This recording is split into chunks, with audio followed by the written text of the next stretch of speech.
नहीं, मेरी लड़की ने सुसाइड कर दिया है, ये खबर आई है। हाथ जोड़ती रही माँ बाप, हाथ जोड़ते रहे, हमें एक बार दिखाओ, हमारी बच्ची का मुंह एक बार दिखाओ। हमको नहीं दिखाया गया। बच्ची का शरीर में कोई कपड़ा नहीं था, पैर दोनों राइट एंगल में मिला गया, चश्मे को कूटा गया जिसकी वजह से आंखों से खून निकल गया, गला दबाकर मारा गया। पश्चिम बंगाल की राजधानी कोलकाता में 8-9 अगस्त की दरमियानी रात करीब 3 बजे आरजीकर मेडिकल कॉलेज में एक महिला ट्रेनी डॉक्टर के साथ हुई दरिंदगी की इस घटना ने पूरे देश को शर्मसार कर दिया है। नाइट शिफ्ट में काम कर रही डॉक्टर के साथ हुई इस हैवानियत ने एक बार फिर से दिल्ली के निर्भया कांड की याद दिला दी। हालांकि पुलिस ने एक आरोपी को अरेस्ट करके खुलासा किया है कि हमने इस केस को सॉल्व कर लिया है।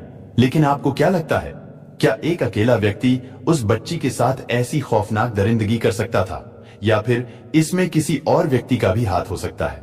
दोस्तों, आज की इस वीडियो में हम पहले पुलिस और पकड़े गए आरोपी के बारे में बात करेंगे और फिर कुछ ऐसी ऑडियो क्लिप भी आपके सामने रखेंगे जो इस बात की तरफ इशारा करती है कि इस घटना में एक से ज्यादा लोग शामिल रहे होंगे।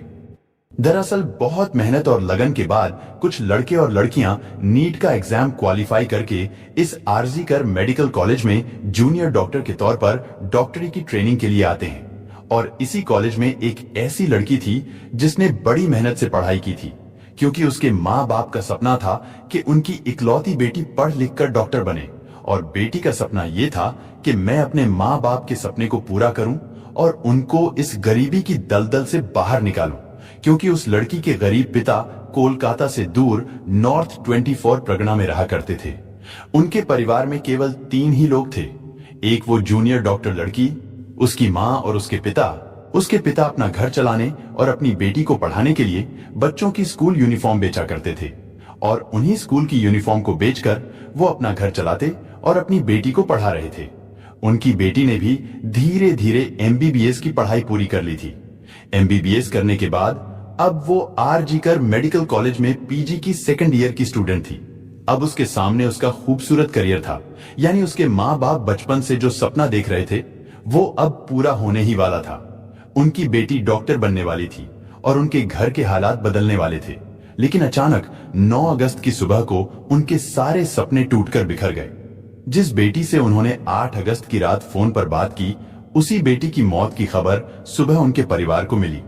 माँ बाप रात को बेटी से बात करके तसल्ली से सो गए थे, लेकिन अगली सुबह इतनी भयावह होगी ये उन्होंने कभी सपने में भी नहीं सोचा था। दरअसल trainee doctor Moumita Debnath RG Kar medical college में नाइट ड्यूटी कर रही थी। वो पिछले कई दिनों से नाइट शिफ्ट पर थी। उसकी ड्यूटी करीब 10 बजे के आसपास शुरू हो जाती थी, और जब सुबह को उसकी शिफ्ट खत्म हो जाती तो मोमिता हॉस्पिटल से सीधे अपने घर चली जाती थी, क्योंकि ये हॉस्पिटल लाल बाजार इलाके में था। इसलिए 8 अगस्त 2024 को भी हर रोज की तरह वो अपने घर से हॉस्पिटल जाने के लिए निकली। हॉस्पिटल पहुंचने के बाद जो पेशेंट उसके अंडर में थे, उसने उन मरीजों को देखा, यानी उसने उन्हें अटेंड किया, और इस काम में उसे रात के करीब 2 बज गए थे। उस समय हॉस्पिटल में मरीजों और उनके साथ आने वाले लोगों की भीड़ थोड़ी कम होने लगी और हॉस्पिटल में सन्नाटा छाने लगा, क्योंकि उस समय मरीज भी कम होने लगे थे। इसलिए ट्रेनी डॉक्टर मोमिता को भी थोड़ा फुर्सत का समय मिला, तो उस जूनियर डॉक्टर ने अपने 4 और जूनियर डॉक्टरों के साथ बैठकर हॉस्पिटल की कैंटीन में रात का खाना खाया। उस समय रात के 2 बज रहे थे। खाना खाने के बाद अक्सर इमरजेंसी वार्ड की ड्यूटी से जब डॉक्टर या मेडिकल स्टाफ थक जाते थे तो वो हॉस्पिटल के सेमिनार हॉल में आराम करने के लिए चले जाते थे। हालांकि उस सेमिनार हॉल में करीब 25 से 30 लोगों के बैठने के लिए वहां कुर्सियां भी लगाई गई हैं, क्योंकि जब भी हॉस्पिटल में कोई फंक्शन होता था तो वो इसी सेमिनार हॉल में होता था। ये सेमिनार हॉल 4थी मंजिल पर बनाया गया है। लेकिन अजीब बात यह है कि इतने बड़े और प्रसिद्ध आरजीकर मेडिकल कॉलेज में स्टाफ के आराम करने के लिए कोई भी कमरा, कोई भी रूम नहीं बनाया गया है, जिस कारण जो मेडिकल स्टाफ नाइट शिफ्ट में ड्यूटी पर होते हैं, जब वो लोग काम से थक जाते हैं तो जूनियर डॉक्टर और बाकी स्टाफ के लोग भी उसी 4th फ्लोर पर सेमिनार हॉल में आराम करने चले जाते थे, और वहां पर बैठकर मेडिकल स्टाफ के लोग थोड़ी देर आराम कर लेते थे और फिर थोड़ी देर बाद वो अपनी ड्यूटी पर चले जाते थे।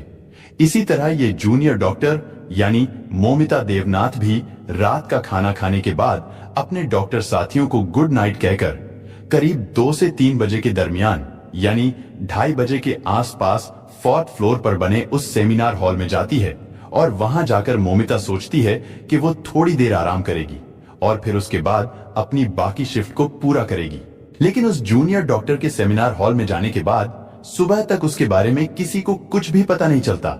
उधर उसके साथ नाइट शिफ्ट में काम करने वाले दोस्तों को भी लगा कि शायद मोमिता अपने घर चली गई है, इसलिए वो लोग भी अपनी अपनी ड्यूटी में बिजी हो जाते हैं। इसके बाद धीरे धीरे रात गुजर गई और फिर अगली सुबह हो गई थी, यानी रात 3 बजे से लेकर सुबह के करीब 8:30 बजे तक भी उस हॉस्पिटल का माहौल बिल्कुल शांत और नॉर्मल था।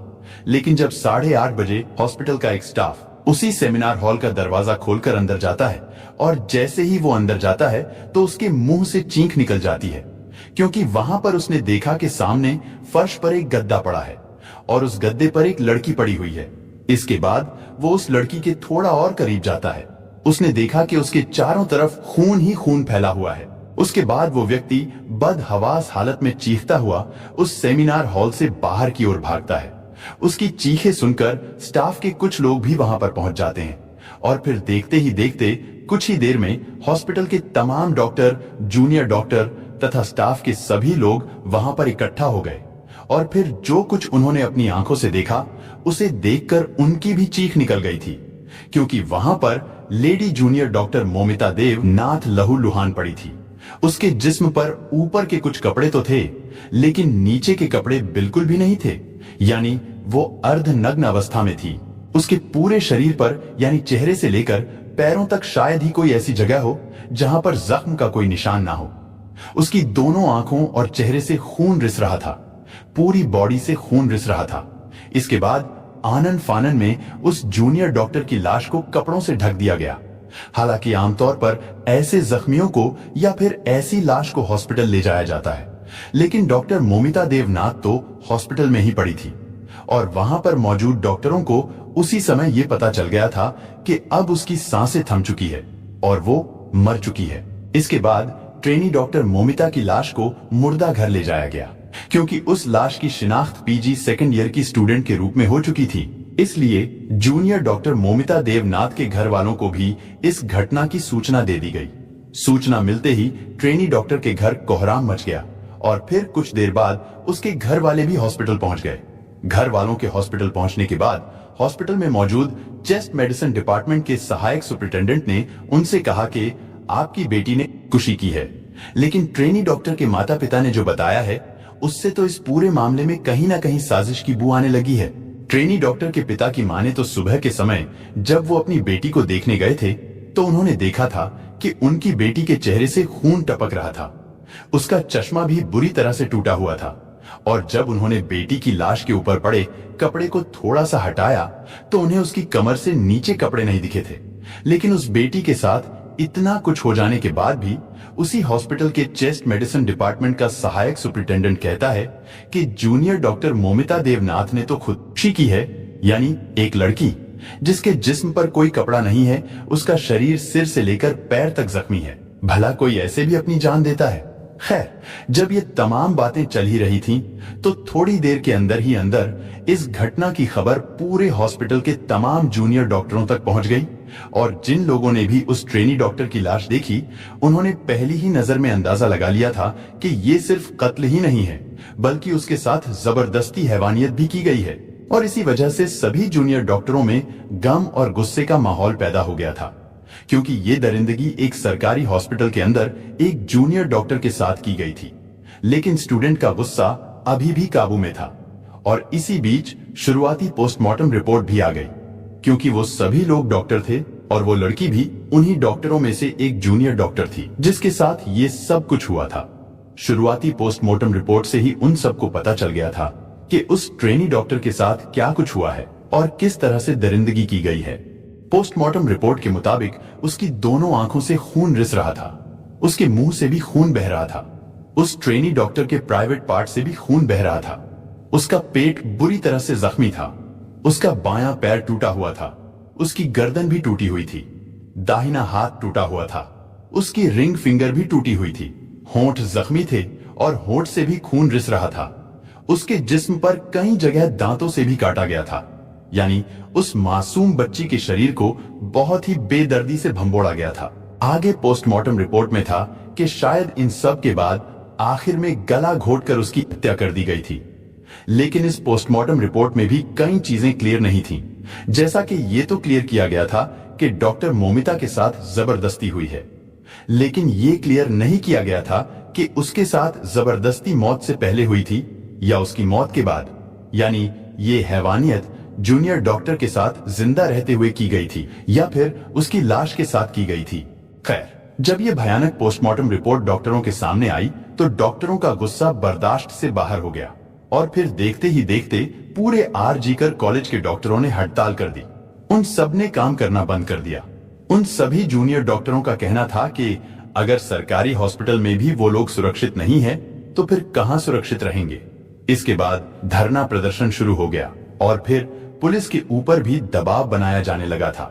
हालांकि शुरुआत में तो कोलकाता पुलिस ने भी इस केस को यूं ही अनदेखा करने की कोशिश की, लेकिन जब पता चला कि लोग बहुत ज्यादा गुस्से में हैं, तो अचानक मामले को हाथ से निकलता देखकर कोलकाता पुलिस को तुरंत एक स्पेशल टीम गठित करनी पड़ी। इसके बाद इस केस की जांच शुरू की गई।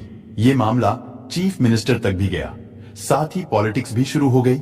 और जब पुलिस ने अपनी जांच शुरू की तो फिर धीरे धीरे इस दरिंदगी और कत्ल की कहानी सामने आई। पुलिस ने सबसे पहले उस सेमिनार हॉल से जांच शुरू की थी जहां पर उस ट्रेनी डॉक्टर की लाश मिली थी, क्योंकि उस सेमिनार हॉल के अंदर कोई सीसीटीवी कैमरा नहीं था, जिस कारण ये पता नहीं चल पा रहा था कि उस रात सेमिनार के अंदर क्या हुआ था। इसके बाद कोलकाता पुलिस ने पता लगाना शुरू किया कि उस रात जूनियर डॉक्टर कब कहां थी, किस इमरजेंसी वार्ड में उसने ड्यूटी की थी। साथ ही नाइट ड्यूटी में जो उस जूनियर डॉक्टर के दोस्त थे उन सभी चश्मदीदों से भी पूछताछ की गई। पूछताछ में पता चला कि डॉक्टर मोमिता ने आखिरी बार अपने उन्हीं 3-4 दोस्तों के साथ खाना खाया था। इसके बाद उन दोस्तों से भी पूछताछ की गई और इस सारी पूछताछ के बाद पुलिस ने अनुमान लगाया कि करीब 3 बजे के आसपास खाना खाकर वो lady junior doctor seminar hall में आराम करने के लिए गई थी। हॉस्पिटल के ज्यादातर डॉक्टर और स्टाफ के लिए वहां जाकर आराम करना नॉर्मल था, क्योंकि सेमिनार के अंदर कोई कैमरा नहीं था। इसलिए पुलिस ने सेमिनार के आसपास लगे कैमरों पर फोकस किया। इत्तेफाक से पुलिस को 2 ऐसे कैमरे मिल गए जो उस सेमिनार हॉल के एंट्री और एग्जिट गेट को कवर कर रहे थे। इसके बाद पुलिस ने चश्मदीदों के बताए गए समय के अनुसार, यानी रात 3 बजे से लेकर ट्रेनी डॉक्टर की लाश मिलने के समय यानी 8 बजे तक के सभी सीसीटीवी कैमरा को खंगालना शुरू किया तो बहुत सारे लोग उस सेमिनार हॉल की तरफ जाते हुए दिखाई दिए। उनमें कई नर्स भी थी, कई जूनियर डॉक्टर थे, इसके अलावा कुछ और स्टाफ के लोग भी थे। इसलिए पुलिस के सामने चुनौती ये थी कि अब उनमें से किस पर शक किया जाए। काफी सोच विचार के बाद पुलिस ने इसका हल ये निकाला कि उस समय सीसीटीवी में सेमिनार हॉल के सामने से जो लोग नॉर्मल कपड़ों में गुजरते हुए दिखाई दे रहे थे, पुलिस ने उन सभी को अच्छे से चेक करना शुरू किया और साथ ही हॉस्पिटल स्टाफ के जो हेड हैं उन सबको बुलाकर सीसीटीवी दिखाना शुरू किया और उनसे कहा गया कि आप आइडेंटिफाई कीजिए इन लोगों में से कौन क्या है। हर एक को देखने पर पता चला कि उनमें सारे हॉस्पिटल के स्टाफ ही हैं, सिवाय एक व्यक्ति के। पुलिस ने जब उस व्यक्ति के बारे में पूछा कि ये कौन है, तो पता चला कि वो स्टाफ नहीं है, बल्कि वो तो एक सिविल वॉलेंटियर यानी एक सामाजिक कार्यकर्ता के रूप में उस हॉस्पिटल में आता जाता रहता है। उसका काम लोगों की मदद करना, उनको हॉस्पिटल में भर्ती करवाना था। साथ ही वो व्यक्ति कोलकाता पुलिस के लिए भी काम किया करता था। कोलकाता पुलिस को कुछ इन्फॉर्मेशन देना या फिर उनके कुछ छोटे मोटे काम करना, उसके बारे में पूछने पर पता चला कि उसका नाम संजय रॉय है। हॉस्पिटल स्टाफ से पूछा गया कि संजय रॉय उस रात यहाँ हॉस्पिटल में क्या कर रहा था। हॉस्पिटल के स्टाफ ने बताया कि संजय रॉय अक्सर रात को यहाँ आता रहता है। कई मरीज जिनको वो भर्ती कराकर जाता है, उनको देखने के लिए, उनका हाल चाल पूछने के लिए वो अक्सर यहाँ आता है। अभी वो लोग इस बारे में बात कर ही रहे थे कि तभी अचानक एक पुलिस ऑफिसर की नजर संजय रॉय के गले पर पड़ी। दरअसल जब घटना स्थल की जांच की गई थी तो उस समय मौकाए वारदात से जूनियर डॉक्टर की लाश के पास से पुलिस को उसका लैपटॉप और मोबाइल फोन के अलावा उस जगह पर एक नेक बैंक ब्लूटूथ मिला था जो कि मोबाइल के ब्लूटूथ डिवाइस से कनेक्ट होता है। पहले तो पुलिस को लगा कि शायद ये जूनियर डॉक्टर का ही है, क्योंकि उसका मोबाइल भी वहीं पर पड़ा था। लेकिन जब उसको ब्लूटूथ से कनेक्ट करने की कोशिश की गई तो वो जूनियर डॉक्टर के फोन से कनेक्ट नहीं हुआ। हालांकि उस दौरान भी पुलिस ने बहुत सारे लोगों के फोन से उस नेक बैंक ब्लूटूथ को कनेक्ट करने की कोशिश की थी, लेकिन उस समय वो किसी भी फोन से कनेक्ट नहीं हुआ था। लेकिन अब सीसीटीवी फुटेज में अचानक पुलिस की नजर संजय रॉय पर पड़ गई थी, जो करीब 3:20 के आसपास सेमिनार हॉल की तरफ जाता हुआ दिखाई दे रहा था और उसके चलने से लग रहा था कि वो लड़खड़ा रहा है। शायद वो नशे में था, लेकिन सबसे बड़ी चीज जिस पर पुलिस की नजर पड़ी थी वो ये था कि जब वो वहां से गुजर रहा था तो तब उसके गले में नेक बैंक ब्लूटूथ नजर आ रहा था, लेकिन जब वो सेमिनार हॉल से बाहर निकल रहा था तो तब उसके गले में ब्लूटूथ नहीं था। लेकिन ठीक उसी तरह की एक नेक बैंक ब्लूटूथ पुलिस ने उस महिला डॉक्टर की लाश के पास से बरामद की थी और चेक करने पर पता चला था वो ब्लूटूथ डॉक्टर का नहीं था, और इससे ये तो साफ हो गया था कि जिस व्यक्ति का भी वो ब्लूटूथ है कातिल भी वही है। इसके बाद सीसीटीवी कैमरा के आधार पर जितने भी लोगों को चिन्हित किया गया था, पुलिस ने उन सब के फोन को उस ब्लूटूथ से कनेक्ट करने की कोशिश की, लेकिन फिर भी कोई सफलता नहीं मिली। और अब जब संजय रॉय का चेहरा सामने आया था तो हॉस्पिटल के स्टाफ ने बताया कि वो अक्सर यहाँ आता जाता रहता है। इसके बाद कोलकाता पुलिस तुरंत संजय रॉय को अरेस्ट कर लेती है। संजय उस समय भी नशे में था और जब पुलिस उससे पूछताछ कर रही थी, उससे सवाल कुछ पूछा जा रहा था और वो जवाब कुछ और दे रहा था। लेकिन पुलिस को जो ब्लूटूथ घटनास्थल से मिला था, एक पुलिस वाला उस ब्लूटूथ को संजय के मोबाइल से कनेक्ट करने की कोशिश करता है तो वो ब्लूटूथ संजय के मोबाइल फोन से तुरंत कनेक्ट हो जाता है। इसके बाद जब उसका नशा उतरता है तो पुलिस उससे पूछताछ करती है, साथ ही उसके मोबाइल को भी चेक किया जाता है और ये पता लगाया जाता है कि 8 और 9 अगस्त को वो कहां गया था। पुलिस उसके पूरे डाटा को खंगालती है और फिर पुलिस ये खुलासा करती है कि उस जूनियर डॉक्टर का कातिल और रेपिस्ट कोई और नहीं बल्कि यही संजय रॉय है। पुलिस के मुताबिक 8 अगस्त की रात को संजय हॉस्पिटल में पहुंचता है। इसके बाद वो हॉस्पिटल के पीछे एक सुनसान जगह बैठकर देर रात तक शराब पीता है और फिर हॉस्पिटल में इधर उधर घूमता रहता है। पुलिस का मानना था कि संजय सीसीटीवी कैमरे में उस तरफ जाता हुआ दिखाई दे रहा था जिस तरफ सेमिनार हॉल है और फिर करीब 40 मिनट बाद वहां से निकलता हुआ भी दिखाई देता है। और इसका मतलब ये था कि उस रात जो कुछ भी हुआ था वो उन 40 मिनट में हुआ था और वो ब्लूटूथ आरोपी को पकड़ने के लिए पुलिस के पास सबसे बड़ा सबूत था, क्योंकि वो ब्लूटूथ मौकाए वारदात से मिला था। और सबसे बड़ी बात ये कि संजय के गले में सेमिनार की तरफ जाते हुए तो ब्लूटूथ था, लेकिन आते हुए नहीं था। यानी जब उसका ब्लूटूथ गिरा था तो उस समय वो होश में नहीं था। इसके बाद संजय रॉय को अरेस्ट कर लिया गया, लेकिन जब उसके मोबाइल को अच्छे से चेक किया गया तो उसके मोबाइल में पोर्न फिल्मों के अलावा कुछ भी नहीं था, जिससे उसकी मानसिकता का भी पता चलता है कि वो शराब के साथ साथ पोर्न फिल्में देखने का भी आदी है और इतनी शराब पीता है कि वो होश में ही नहीं रहता। इसके बाद जब उसके फैमिली बैकग्राउंड को खंगाला गया तो पता चला कि उसकी एक माँ है, लेकिन वो अपनी माँ का भी ख्याल नहीं रखता है। उसकी एक बहन भी है, लेकिन बहन उसकी बुरी आदतों की वजह से उससे कोई वास्ता नहीं रखती है। संजय रॉय ने 4 शादियां की हैं, जिनमें से 3 पत्नियां उसकी बुरी आदतों और हरकतों की वजह से उसे छोड़कर भाग गई, जबकि चौथी पत्नी की किसी बीमारी के चलते 1 साल पहले मौत हो गई थी। बहुत से लोग और रिश्तेदार तो यही समझते थे कि वो पुलिस में नौकरी करता है, क्योंकि उसने सबको यही बता रखा था कि वो पुलिस डिपार्टमेंट में है, जबकि वो पुलिस के लिए एक तरह से मुखबिर का काम किया करता था। इधर संजय रॉय को अरेस्ट करने के बाद कोलकाता पुलिस ने खुलासा किया कि इस केस को सॉल्व कर लिया गया है, लेकिन अब इस बात की भी जांच कर रहे हैं कि क्या इस पूरे घटनाक्रम में वो अकेला था, क्योंकि आर.जी.कर कॉलेज के सभी जूनियर डॉक्टरों का कहना था कि डॉक्टर मोमिता वेदनाथ एक होनहार हष्ट-पुष्ट लड़की थी, जबकि संजय राय एक दुबला पतला सा व्यक्ति है। और सबसे बड़ी चीज जो इस बात की तरफ इशारा करती है कि इस दरिंदगी में संजय अकेला नहीं था, बल्कि उसके साथ और भी कई लोग रहे होंगे, क्योंकि उस समय संजय नशे में धुत था, उससे तो ठीक से चला भी नहीं जा रहा था। तो क्या ऐसे में अकेले ही उसने ट्रेनी डॉक्टर पर काबू पा लिया था? और जब यही सवाल पुलिस से पूछा गया कि क्या एक अकेला व्यक्ति उस जूनियर डॉक्टर पर काबू पा सकता था, तो पुलिस ने इसका जवाब देते हुए कहा कि हो सकता है संजय ने सेमिनार में जाकर जूनियर डॉक्टर के साथ जबरदस्ती करने की कोशिश की हो, लेकिन जब उस जूनियर डॉक्टर ने उसका विरोध किया होगा तो फिर संजय ने उसको किसी भारी चीज से मारा होगा, जिससे वो बेहोश हो गई। पुलिस का कहना था कि हो सकता है उसी समय उस जूनियर डॉक्टर की सांसें थम चुकी हों, यानी उसकी मौत उसी समय हो चुकी थी और डॉक्टर के मौत के बाद ही संजय ने उसके साथ दरिंदगी की है, क्योंकि सारी चीजों को देखते हुए उसके जीते जी तो उसके साथ जबरदस्ती करना संजय के लिए पॉसिबल नहीं था। या फिर दूसरी थ्योरी ये है कि इसमें एक से ज्यादा लोग शामिल थे। लेकिन अब सवाल ये कि अगर एक से ज्यादा लोग शामिल थे तो फिर वो कौन लोग थे? क्या वो हॉस्पिटल के स्टाफ ही थे या कोई और था, या फिर उस डॉक्टर के अपने दोस्त ही थे, या संजय की तरह के ही कई शराबी लोग थे?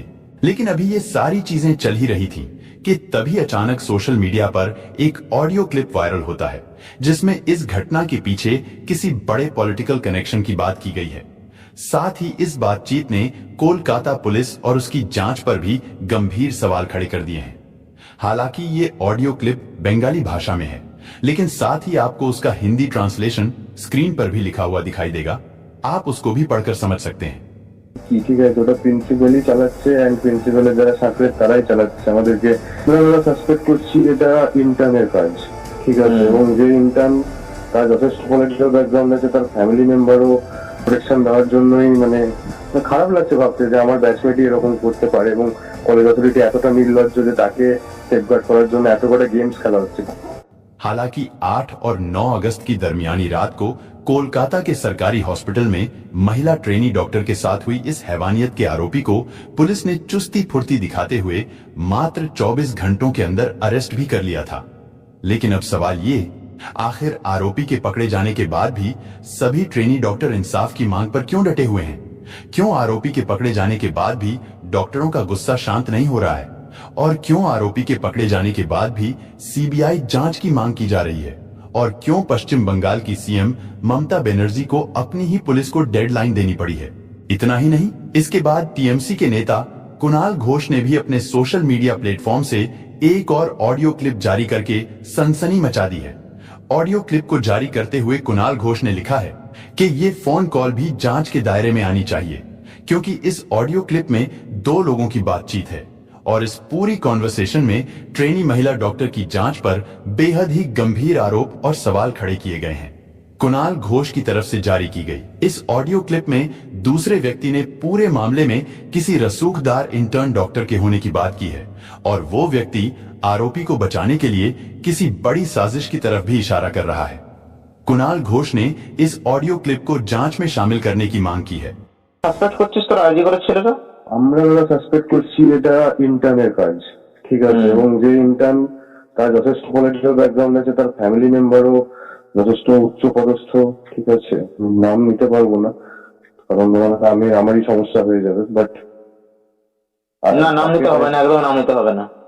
না দাদা সেটাই, এবং তাকে প্রোটেকশন দেওয়ার জন্যই মানে খারাপ লাগছে ভাবতে যে আমার ব্যাচমেটই এরকম করতে পারে এবং কলেজ অথরিটি এতটা নির্লজ্জ যে তাকে সেফগার্ড করার জন্য এত কটা গেমস খেলা হচ্ছে। গোটা মুভমেন্টটা আমাদের কলেজ অথরিটি রান করছে, হচ্ছে না, জেনারেল বডি মিটিং ডিলে করা হচ্ছে, সেখানে প্রিন্সিপাল ইটসেলফ এসে বলছে যে কেন ঘুমাবে রাতের বেলা, সেমিনার রুমটা কি ঘুমানোর জায়গা, যেখানে সিসিটিভি ফুটেজ লোপাট হয়ে যাচ্ছে, যেখানে পুলিশ যাদের ফার্স্ট স্টেটমেন্ট দিচ্ছে না এটা তো সুসাইড, যেখানে তোমার কাউন্সিল কমিটি যেটা হয়েছে সেখানে সাইকিয়াট্রিক এইচওডি কে রাখা হয়েছে জাস্ট টু প্রুভ দ্যাট দিদি ওয়াজ এ সাইকিক পেশেন্ট। আমার নিজের পার্সোনাল কনভারসেশন হয়েছে দিদির সাথে অনেকবার, দিদি ওয়াজ অ্যাবসলিউটলি নর্মাল।